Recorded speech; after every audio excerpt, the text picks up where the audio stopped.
way up with Angela Yee. We weren't recording on. But I do have two very special guests joining us. And this guy right here is my friend in real life. Gregg Bishop is here with me, Executive Director of the Joe and Clara Sy Foundation's Social Justice Fund. Welcome. Thank you. It's been a minute. Yeah, I know. This is too long. We've had like an hour conversation before the actual interview.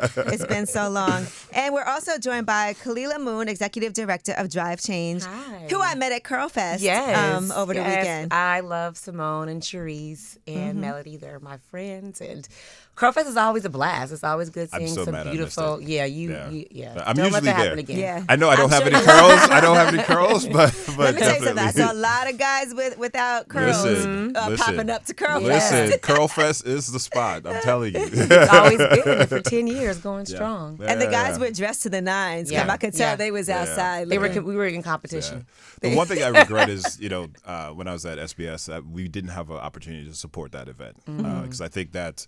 When you think about entrepreneurship and you think about, Black-owned businesses, et cetera, that's where you need to be. And it was their 10-year anniversary, too, for Curl Fest. And SBS is Small Business Services for people who are listening. Because Gregg, when I met Gregg, he was a commissioner for SBS. Yes. And you actually did a lot while you were at SBS for small businesses. But I want to thank you because you also helped me get the word out for some important initiatives. And you still continue to advocate for the community, so thank you very much. Right. And look, now you're doing, important work still, right? Because this is something that's near and dear to your heart. Yes. Is helping business owners, but also helping to drive change. You like how I did that? I like that. Thank you. And that's where Kalilah Moon comes in. So let's talk about what each of you are doing now in your respective roles. So Kalilah, you have Drive Change. Yes. So I'm the executive director of an organization in Brooklyn called Drive Change, and we sit at the intersection of reentry and hospitality, and we work with young adults who've been impacted by the justice system by providing them a 4-month paid training program and then helping them get jobs within the hospitality space. And we also started to begin tackling food insecurity. So we give out groceries between the spring and winter months in the Bed-Stuy community. So we're feeding over 250 families. Our young adults that are in our training program are also assisting us in that. And so, we believe that not only is food a right and community is a gift, and we want to give back to our community. Oh, I love that. And, at that age in particular, a lot of times if people have been impacted by the justice system, it can make you feel like you're not worth what you are worth and not understand your own value as well. And so a program like that is something that's amazing because these young people, like I love when we're able to do things at my juice bar or at my coffee shop. Like I'm very interested in making sure that we're always working within the community and hiring within the community, but also giving people an opportunity because sometimes they can get prejudged. Yep. And not understand, like, y'all are popping, you guys are lit, and just given the right opportunity and being around the right people can make all the difference. I have to agree with you. I always say that you are more than just your zip code. You are more than just your circumstance. And it's very important for people to understand their ability to reach their dreams and really their success. And at Drive Change, our goal is to help people dream more expansively, but then also break the stigma of what folks might have done to get them there. And quite frankly, the skill sets that might have gotten someone and predicaments that they might not have liked are the ones that are going to help get them out. Resiliency, right? The ability to communicate, the ability to lead. So, we try to tap into those things that drive change. And it is working with folks like Gregg and yourself. First off, I love coffee uplift people. And I love the hospitality from the gate. You guys clean up everything. I'm all about hospitality. You know how it is. But anyways, so we, it's important that our young people have the ability to see themselves past all those situations, plus everyone else outside of them. Because when they go into the workspace, they want to be able to succeed as well. And unfortunately, they've been born into systems and communities, and our education system has failed them. And now I have the privilege, along with Gregg and others, to be able to work alongside them to help reach their dreams. And now, Gregg Bishop, let's talk about the Social Justice Fund. You guys do so much work. I've done actually a lot of work with you as the executive director. director. Yep. So let people know what's happening, because I'm also on this committee too. So Yeah, so I have to of course, start off by saying a big thank you to Clara Usai. Clara Usai is a part owner of the New York Liberty and also the Brooklyn Nets. Yes.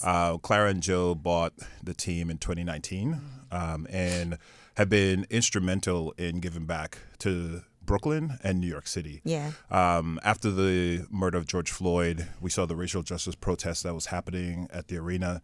And, Clara and Joe made a $50 million commitment to invest in Brooklyn over the next 10 years. So that was the birth of the Social Justice Fund. And even like you said, there were all these rallies and marches that were happening. And instead of saying you can't come on They this property, allowed you it to said happen. this square is where you guys can convene. And Everything from providing PPEs to, paying the arena staff when we didn't have any games. Yep. The philanthropic work of Clara has been, have happened even before the Social Justice Fund. But I was very blessed to connect with her. And as you mentioned, Clara is really, really focused on economic mobility and racial justice. It's in her DNA. She's from Lawrence, Kansas. It's the Midwestern values, and certainly cares a lot about not only economic mobility, but economic mobility for individuals who are formerly incarcerated. Just as impacted individuals. And so we have a number of initiatives. We focus a lot on supporting small businesses. So we had like a loan fund that we launched right after the pandemic. We got $2.5 million into the community. 70% of those businesses were run by Black women. We did not ask for collateral or a guarantor. And so we're going to be putting out a report later on this year to talk about like how to build programs like that. Yes. So that way other individuals who want to invest in their communities can actually figure out a way to do that. We have an accelerator where we actually help invest in founders of color. Only 2% of venture dollars go to founders of color. And you know this very well. I think it's like 0.5% of Black women. Least, but we start the most small businesses, but we get the least amount of money. Exactly. So we invest $125,000 for a 7% equity stake. And if they stay in Brooklyn and meet other metrics, we invest another $375,000 for a total of $500,000. And so one of the things that we've been doing, and this initiative, Belong Brooklyn, which is why we love Drive Change, is an initiative that actually started with Tavares. Actually, Tavares Strawn, he's an artist from the Bahamas, and if you've ever been around the Barclays Center, the Ticketmaster Plaza, you've seen this. You belong here, we belong here. It's actually art installation. It's his work. And it talks about belonging and belonging to community. And every summer we find organizations that focus on things that we think is important to belong into, Brooklyn. Right. So last summer we focused on maternal health. Yes, exactly. Black maternal health care. Black maternal health. Black women are 9 times likely to die in childbirth than their white counterparts. So we invested $100,000 into 4 organizations last year. You were part of that as well. And this year, Clara was very, very focused on how do we do more to reduce the recidivism rate. Right. So we found 4 terrific organizations. Drive Change is one of them. Yay. And we're giving them a grant of $25,000 to continue the great work. But more importantly, we're using our assets. So we've had them at Liberty Games. We have them at each of the events that we're having on the plaza to actually just build awareness of this is organizations that are out there that are doing the great work. So Cases is another. Brooklyn Workforce Innovations is another. Osborne Association is another. That's part of the cohort. And they provide different types of support for individuals who are impacted by the criminal justice system.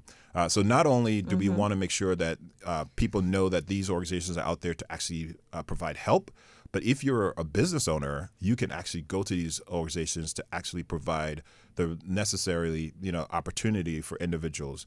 Because if you have been incarcerated, studies have shown your ability to earn is cut in half, Right. even after you're out. Yeah.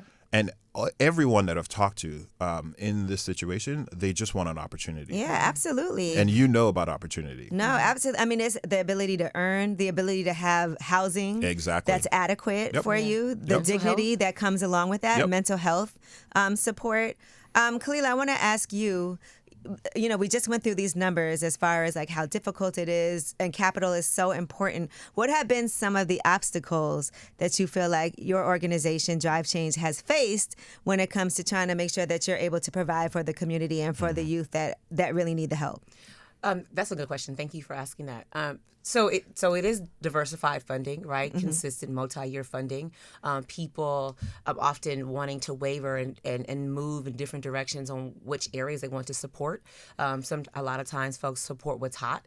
And so, the hospitality industry might not be as sexy as tech.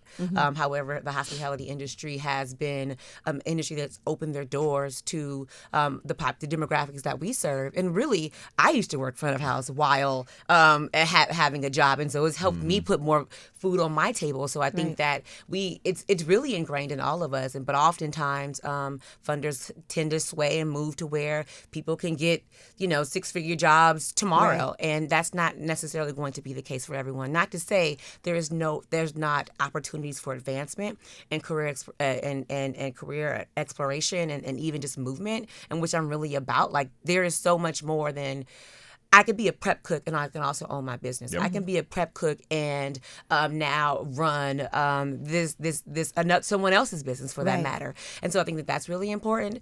I think also what we're noticing is that when our young people are coming to us, we have to unbreak a lot of cycles. Yes. Right? Unbreak a lot of the ways in which our young adults are thinking and doing and being. And they're coming to me at between 18 and 25.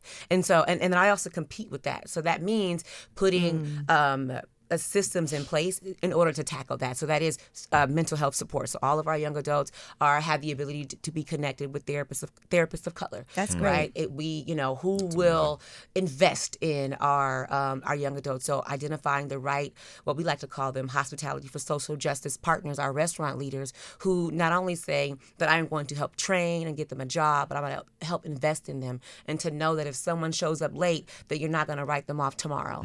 Right? So like, what does true investment look like? And also paying wages that matter, right? Let's talk about just getting some cheap labor. Yeah. Listen, no, Exactly. you can't just off get the them books. for free. It's not Exactly. that. No, Right. not off the books, and pay them what they're worth. And also, how can they grow within your company? Right. Take a step back to say, do people have the ability to move from one job to the other? Do they have the ability to be Chef Kwame, right, at Tatiana's? Ooh, right? shout out to Chef Kwame. Right, and if you read, great food. and we have a couple core books that drive change. Notes to a Young Black Chef being one of them, the New Jim Crow being the other, the 4 Agreements being one, really tackling and thinking about the mind. We also are even looking at Asada and her own liberation, right? So there's so many different ways in which we like to teach to our young people, but it's important for them to be able to see that they have the ability to get there. And oftentimes they come to us not knowing that that's possible. Can you tell us a couple of success stories? Because I think that's also important for people to understand. The organization's, what is it, 10 years old? 10 years old. 10 years old.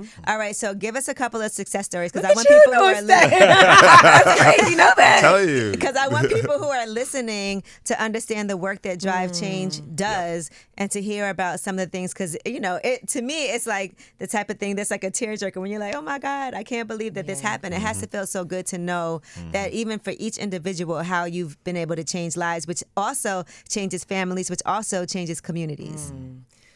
We could just go that's a whole nother segment right there, right? Like, I think it's so powerful. But so there are a few different success stories, and I like to have our young people identify what success looks like for them first and foremost, right? Because what I think is successful, it could be the ability that they showed up today, and they showed up tomorrow, and they showed up for a week straight, because they haven't done that, right? But we also have some young adults who we had one young man who came to us, and he was in a work release program, and when the pandemic hit, because he didn't have a job, was going to have to go back to jail, right? But our restaurant partner created a delivery service, right, so that he could then have employment. And it was so hard to have a job during the pandemic, right? Because so many places, everybody didn't have a job during the pandemic. Okay, go ahead. Well, no. I just say all that to say, so now this young man is, not only did he have a job, but he had the ability he has now a team of 12. He's running the front of house. And so the nonprofit, the partner is Cafe Pana, which is a Italian-inspired coffee shop and ice cream shop shop in Gramercy Park. One of the staff members on my team was in cohort 1, and he is now our kitchen operations associate. His name is Dupree, and I consider him to be a success story because every day I watch him come into work, and he's improving every day. He is teaching our young people. He's cooking our family meal. He went from cohort 1, working at one of our restaurant partners, to now being a full-time staff person at Drive Change. That's huge. Right? It's major, right? Yeah. The ability to take care of himself and his son. And I think that I'm a pretty good boss. I think I'm pretty cool.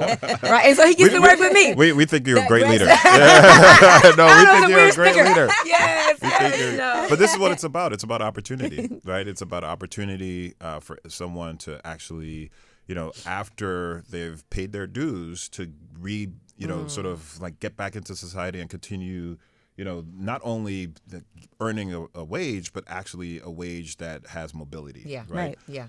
Because that's so important. Can I just say something to this point? Like, think about where we are right now in our lives and who has helped us get there. Oh, absolutely. Right? Yep. Like, someone invested in us. Yep. So, like, to your point, right, giving back and investing in others, right? So if someone is invested in us, and if we think about, like, it takes a village to raise a family, that's how I approach the work. It takes a village to raise our young people. And so the village is myself, it is Gregg, it's Claire, it is the Hospitality for Social Justice Partners, it's even the people on our team that are showing up in ways that someone might have showed up for them. And so I think that that's really important that you said that. Yeah. And I think it's also important that people are aware of the Social Justice Fund, and if you have a nonprofit, that there are ways that you can get some support, because I think sometimes it's also raising money is hard. Yeah. Yeah. Making sure that people know Yeah. about your organization is hard. Even getting funding from the city. I want to ask about that because it feels like there's been so many conversations in New York City and around the United States, period, about what can be done when it comes to, okay, there's all this funding that goes into police departments,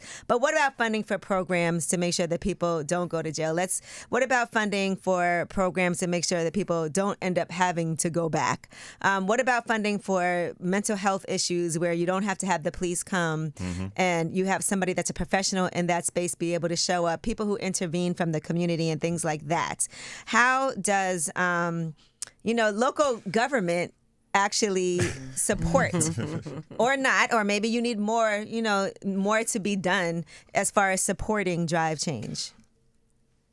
Well, go ahead. I feel like we have something. Coming You from go government, after you. coming from government, I will say that the government could always do more, right? I think, being in the philanthropic sector, obviously there are individuals who have certain passions, and philanthropy is doing part of the work.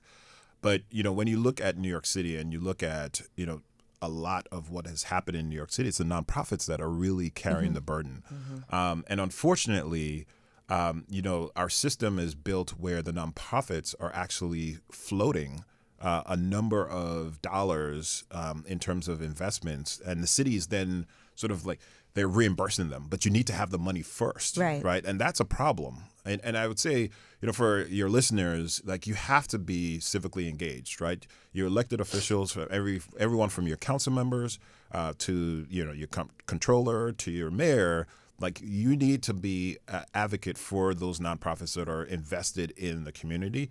Otherwise, the system will continue to operate the way it is. Right. And so I will say that, for organizations like Drive Change and the ones that we've invested in, they face the same issues where they're struggling to get government support is actually what, especially if you get baseline funding, that's what brings stability to these nonprofit organizations.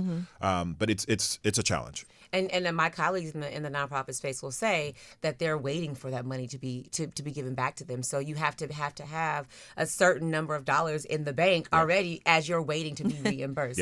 And I will also say, and what's really great about the Social Justice Fund is that they're investing in businesses of color, whereas nowadays people don't want to do that, right? People are not wanting to invest in organizations that serve demographics like myself. And as someone who is a woman of color, a Black woman after the founder, it's harder for us to get capital to run organizations. And you've seen like this wave of like folks of color and women leaders moving to the top, right? To run organizations. And now, to your question earlier, there's something that's called like the glass cliff, where we're here to work at organizations and kind of like given so much that we're a bit pushed over, right? So there's no more of a glass ceiling now. There's that glass cliff. But it is when there are those in the philanthropy space and even in the government space that recognize that and will say, we're going to give you funding, multi-year funding, so that you don't have to stress out on how you're going to pay your staff, because you want to pay your staff a livable wage. Yes. Like, if I can't go to the doctor and go see a therapist, then that's a problem, right? And so this year, I've decided to ensure that my team was getting livable wages, 401k. They had really great health care. And if that meant that, I don't know, my feet are going to go on Feet Finder, I'm joking. But I just say that, but like, because I care. Let me look at her feet. I know. I call my ones today. But I got a camera, girl. But we understand that. And so, for those who are listening, you can learn more about, Social Justice Fund at bksjf.org. You can learn about our partners, learn about our initiatives. And certainly, we focus specifically on Brooklyn.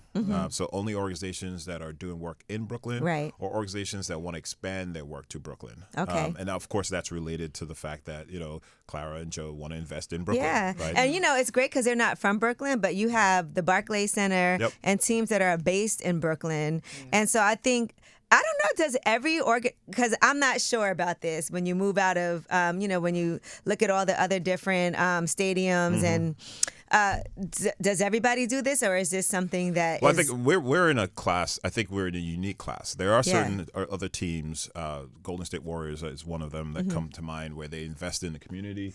I'm from Oakland. You're from Oakland, Okay. so of course it comes, like...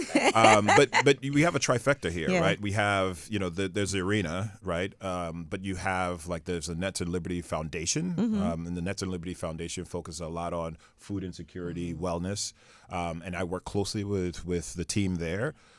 There's the arena itself, which has programs for small businesses. So there's like Brooklyn Bodega, where, literally you can, if you're a small business and you want to actually be a concession in the arena, we could try you out. So that's handled. I know. Ask for my application. Yes. And so my business card, Greg, so we can talk a little more. That's handled Greg internally. is like, I can't even go out. Up to me. All right, go ahead. That's handled internally by the head of diversity, equity, and inclusion, Jackie. Jackie, he takes care of that. Yeah.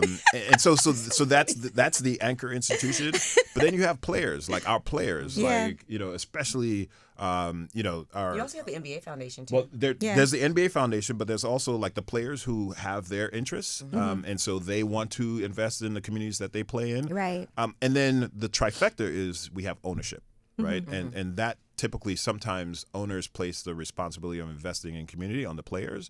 But in this case, we have owners who have said, no, we want to also invest. Right. So I think Brooklyn is unique. New York City is unique in terms of, like, we have with the New York Liberty and the Brooklyn Nets, this trifecta of community engagement that it's rare in, Oh, in you're the so NBA. right. I'm not going to lie. There's times that I've been places and people who have organizations will be like, oh, I met Clara. I sat down with Clara. There's even been times that she's texted me and been like, hey, do you know of any organizations that you think? Like, she literally will ask me and say, who do you think? Because I'm definitely on the ground in Brooklyn paying attention to everything that's going on. And I like that. I like the fact that, okay, let me defer to people who are from here. And Greg, you're a perfect example to have you in the position that you're in. And I know this has to be very fulfilling work for you. It's a blessing. It's a blessing. It's a blessing because Clara really cares a lot about the community. And what's more important is that, because you have in philanthropy sometimes, philanthropy comes in and says, we know what's right, right? And we tell organizations like Drive Change, this is how we want you to execute your programming. We don't do that. Clara will sit down, she'll listen to individuals, she'll learn from the experts, and then say, like, okay, I think this is how we should invest. How can we help? Yeah. And then when we make our investments, it's general operating. Okay. We're not telling you, we're not constricting you, we're just supporting the great work that you're doing. It takes a lot because you have to listen, right? And so that's why Clara and I work so well together, because she really cares a lot about the community, just like I do. The hardest part, I think, is figuring out which organizations get the money too sometimes, because very, everybody very just, full transparency, us being on this, Gregg put me on this committee, and there's a whole committee of us. It's the and great we have to figure It's a out Just who Brooklyn is- Prize. Yes, the Just, yes. Just what? So it's an initiative, the Just Brooklyn Prize, where we award $20,000 to 5 great Brooklynites who are doing amazing Oh my work. gosh! When I tell you, like we had 900 nominations, and I know and this Angela, one, yes, and Angela had to sort through all of them. Alex no, has I did that not picture. do all of them, but they narrowed it down, and they did a great job. Yep. And so when you get to the final 10, they all could have got it. And that's what's really hard sometimes Yep. is trying to figure out like who in this final group of people. And even, aside from that, even I'm sure the top 100, they all could have potentially won that money, because I know it means a lot to be able to get that grant money, to be able to continue doing the work that you're doing. Because I also feel like when it comes to philanthropy and nonprofits, like you said, paying people a livable wage, making sure they have insurance, making sure that they're taking care of themselves, that's important. But people seem to think that you shouldn't be making decent money when you work for a nonprofit. I think people disagree. feel like, I Wholeheartedly. definitely disagree, but it feels like people are like, oh, why does she have that house? Why is she doing this? How is she able to afford this? Like, you're not supposed to live, decently, and you're putting in so much work and so much of yourself. Every day that I come into to drive change, I think about, I've had family members that have been impacted by the justice system. I've had partners impacted by the justice system. I've had to watch them not be able to get jobs, but they wanted to change their life around. That's very disheartening to see that as a Black woman. And I walk into that door every day wanting to help shift and change someone's life. I bring my whole and full self. I wake up with the work. I go to bed with the work. That might not be the most, healthiest thing to do. So I'm trying to, find some boundaries, right? But at the end of the day, not only do I have staff's livelihood in my hands, but I also have young adults, right? And young adults who have been, come from some marginalized communities and have not really been invested in. And so it is my job and my duty. This is my work, my passion. I have my master's in nonprofit management. Right. Who does that, right? Like, shout out to the new school in Langston University, Oklahoma. Okay. But seriously, Right. like who does? But I say all that to say, I do think that when we invest in our people, right? When you feel happy at work, you bring your full self, and then you have the ability to be successful in your own jobs, and then in turn, everyone else feels that. And so I am. Being very intentional about creating a space where people want to show up. And that's just not because there's a check, but because they feel seen and they feel valued. And I think that we have the ability, we meaning nonprofit leaders, to shift the way in which we used to run our organizations. Like, how do we move from some of that dominant culture kind of values and really bring in a bit of community? And you can still have high standards, but still care for individuals and understand, like, you know what? You got some stuff going on, work from home. Right, Today. right. Right. Like something's something's happened, someone's sick in your family, you don't have to show up today. Yeah. Because Take if I your take time, care of you handle now, that. exactly. And also, I need to pay rent. We live in Right. Brooklyn. How? Listen, I want you to own a home. You That know what I'm part. saying? And when you That part. doing the Yeah. work that you're doing, I think that mentally, like just knowing that I'm good too. Like I'm doing and I'm getting compensated, because if you got paid hourly, I'm sure the hours and hours that you spend outside of work, at home, doing everything that you need to do, it would not even equate to minimum wage. You know what I'm saying? Just because of what this requires. And I think even just as much as you have success stories, sometimes there's not success stories. And that's hard too. Yeah. When you care about people that are coming through a program like this, because this does entail you having empathy, but also really knowing people. Sometimes at work, it's like a boss relationship where they tell you not to get too attached, not to do X, Y, and Z. But that's so hard not to do with these young, with the youth. I agree with you. I mean, if you do you have the ability to sometimes compartmentalize because of what you hear? You have to. You have to, because you don't want to bring all that home. I mean, it is very much could be like a coping skill for you, if you will, because unfortunately, there are some things that it's hard to hold, right? I also know that the impact that I might have on someone I will never see. and they might not be successful, or what I consider to be successful, or you at Drive Change, but somewhere else, right? And I walk down the street. I've been doing this for a while now, and I'll be at a Spike Lee event, and someone will say, "Miss Kalilah," you know, and they'll give me a hug, and, you know, Mom, and she helped me with this, you know, because I've been in the nonprofit space in New York for 19 years, and that's just in New York, and so. It's amazing to be able to see later down the line when someone as your work has had an impact on your life. But oftentimes I don't really have the ability to see that. I might get them a job and they can stay for a year, but I mean like true impact. Right. You know, years later you're able to see that. Well, Gregg, I do want to thank you always for the work that you've been doing. You got to come up here. Yes. And I Gregg know, tries to I know. play the background all the time, but he's super tall. So as soon as you go, I mean, I was like, wait. No, today. you know what? I've never asked you, what has gotten you into this space? You know, because what we talked about earlier, people invested in my life. Right. You know, I had mentors as young as like 14, 15, you know, when I was going to church. Like I had a young... Shout out to Vacation Bible School. You know what I'm saying? I had a mentor, David Mullings. He would give me his PC Magazine, you know, books to like, and I got into coding that way. You know what I mean? Right. And then when I got into coding, I built a website, stole pictures from Vibe Magazine. Ooh. They found out. They sent me a cease and desist. But then they were like, why don't you come on in? And then I had another mentor, Sadiq Bello. You know, I was like a teenager. And literally he taught me like, you need to advocate for yourself. You need to know how to negotiate your salary. You know, we don't appreciate the work that we bring and the value that we have. And so, you know, I'm a kid from Grenada. You know, I came here when I was 7, and it's because of all these opportunities and mentors. And you said it, but for the grace of God, I grew up in 11203, like East Flatbush. You know, just because I grew up in 11203 doesn't mean that if you grew up in 226. That's where like, I grew you up. Should, right? you should have a different experience. 11226. Yeah, you should have a different experience, right? Your zip code doesn't determine your path, right? And so for me, it's all about giving back. It's all about community, because I think there's a number of Gregg Bishops out there. They're in East Flatbush. They're in Brownsville. They're in Canarsie.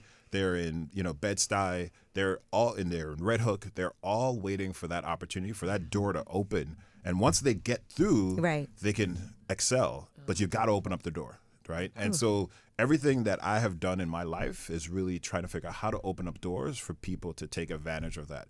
Now, I'm not going to, you can lead a horse to water. You can't make a drink, right? But like, as long as you could open up that door. And there's systems that are preventing doors from being open. And there's, you know, we could have a whole segment about like all these, you've had guests who talked about those systems. Everything from redlining, you know, the fact that we can't own property, or we don't have, you know, that generational wealth, right? You know, getting into the good schools, right? Every school should have the same education system. I was fortunate. I got into Brooklyn Tech, and I had access, right? But individuals who didn't go to Brooklyn Tech should still have the same level of education. So this is what you see. I get worked up about it. This is what drives me, and of course, you know, Drive Change. Yay. You know, organizations like Drive Change. Our website now. Drive Change NYC on all social platforms. Like literally, these organizations are creating opportunities, and that's what, you know, that's what I care about. That's what Clara cares about. You know, because it's all about opportunity. Yeah. Tangible change. Well, thank you both so much. I know. Thank you for having me. We'll be at Angela Yee Day together. Yes, I'm excited about that. There. So Okay, Drive good. Change will be there. Yes, indeed. The other 3 organizations will be there. I'm so Okay. excited. Me too. To partner with you again. Social Justice Fund. I was actually there when you unveiled the artwork too for We Belong. Yep. And that was an amazing thing to see. And, you know, I just love the fact that you guys really promote art. You promote, you know, social justice, all of these things, and really like talk the talk. Yes. And so we'll be at Angela Yee Day September 1st. You talk the talk to you, You definitely do. Yeah, talk the talk, walk the walk. We got to do it all, but it definitely has to be a collaboration. Yeah.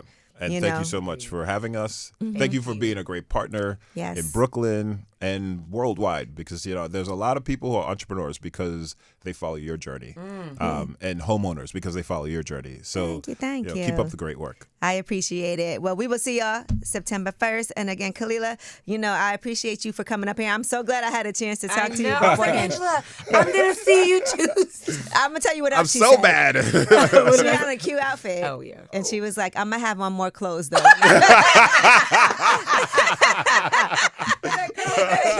It's Girl Fest. I'm somebody else at my job, my 9 to 5.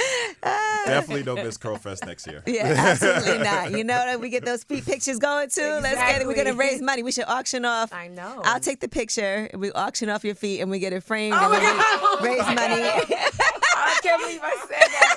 That board chair is going to have a heart attack. All right, well, it's way up. Thank y'all so much. All right, thank thank you. you. Thanks for having us.